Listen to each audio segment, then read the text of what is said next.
Pour moi, si Louise Bertin est tombée dans l'oubli aujourd'hui, c'est bien évidemment parce qu'elle s'appelle Louise et pas Louis. Il fallait être extraordinairement misogyne pour passer à côté de cet opéra. Son nom ne vous dit probablement rien. Et pourtant, c'est elle qui a composé le seul et unique opéra de Victor Hugo.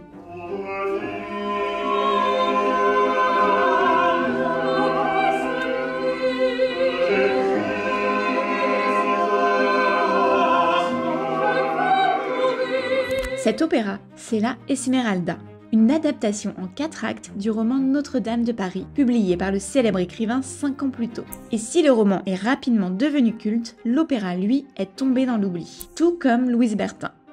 Pour vous raconter qui était Louise Bertin, remontons à la soirée du 14 novembre 1836 à Paris. Ce soir-là, sur la scène de l'Académie royale de musique, la Esmeralda est présentée au public. La première représentation d'Esmeralda, c'est pas un franc succès. On sait aujourd'hui que c'est beaucoup lié au statut politique du père de Louise Bertin, donc journaliste à l'époque très influent. Comme c'est l'opéra de la fille de Bertin, c'est presque un devoir pour les opposants d'aller à l'opéra pour huer la pièce, dire que ça n'a pas lieu d'être, qu'elle a bénéficié d'un passe-droit pour être à l'opéra, que c'est un caprice de jeune fille. L'opéra est alors considéré comme un art viril.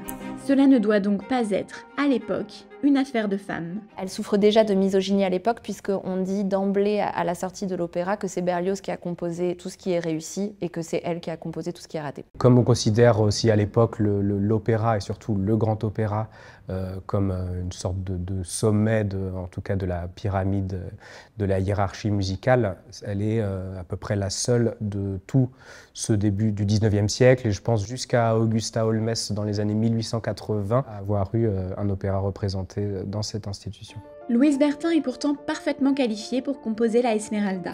Elle se forme à la musique grâce à des cours privés et développe, loin du conservatoire, son propre style. Son handicap, la jeune Louise était probablement atteinte de poliomyélite, ne l'empêche pas de se professionnaliser. Elle compose à 22 ans l'opéra comique Le Loup-garou, puis Fausto 4 ans plus tard. Sa musique sort des canons de l'époque. Louise Bertin ne se plie pas au code, alors en place à l'opéra. Souvent, les airs d'opéra de cette époque obéissent le plus souvent à des carrures régulières, donc on a des phrases musicales qui sont régulières. On n'a pas beaucoup de mouvements différents. Louise Bertin n'hésite pas à suivre le texte et les passions du personnage qui sont exprimées dans ce texte, en faisant alterner des épisodes violents, des épisodes introspectifs, des épisodes tendres. La voilà, la voilà. C'est une originalité qui lui a été beaucoup reprochée à l'époque, mais qui peut nous parler maintenant. C'est par sa famille que Louise Bertin rencontre Victor Hugo. Ses parents organisent régulièrement des événements auxquels est convié l'écrivain et une amitié ne tarde pas à éclore entre les deux artistes. Victor Hugo, je pense, a été approché évidemment par d'autres compositeurs après le succès du roman Notre-Dame de Paris, mais c'est bien à Louise Bertin qui fournit ce travail. Victor Hugo signe ici son premier et son dernier livret d'opéra. On sait par des écrits qu'il le fait aussi par grande amitié pour Louise Bertin et par admiration pour elle et sa musique, mais qu'il n'aura pas aimé l'exercice et il ne réitérera pas. En 1836, la Esmeralda n'obtient pas le succès escompté. Après seulement 6 représentations, le seul et unique opéra de Victor Hugo et de Louise Bertin tombe progressivement dans l'oubli.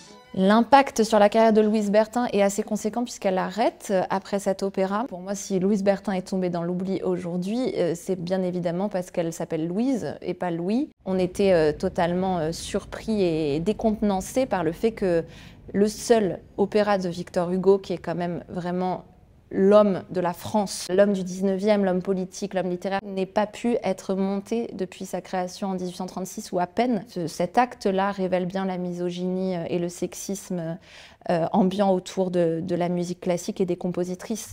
En 2023, Louise Bertin est à nouveau sur le devant de la scène. Portée par la mise en scène de Jeanne de Zoubeau et les arrangements musicaux de Benjamin Denfray, la Esmeralda reprend aujourd'hui vie.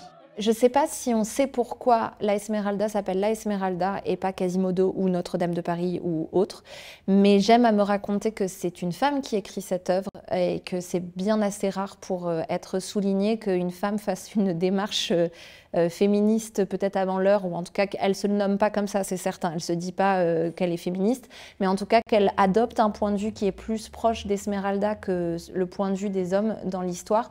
Moi, j'aime me raconter cette histoire parce que c'est aussi ce que je raconte dans cette adaptation et dans ce spectacle.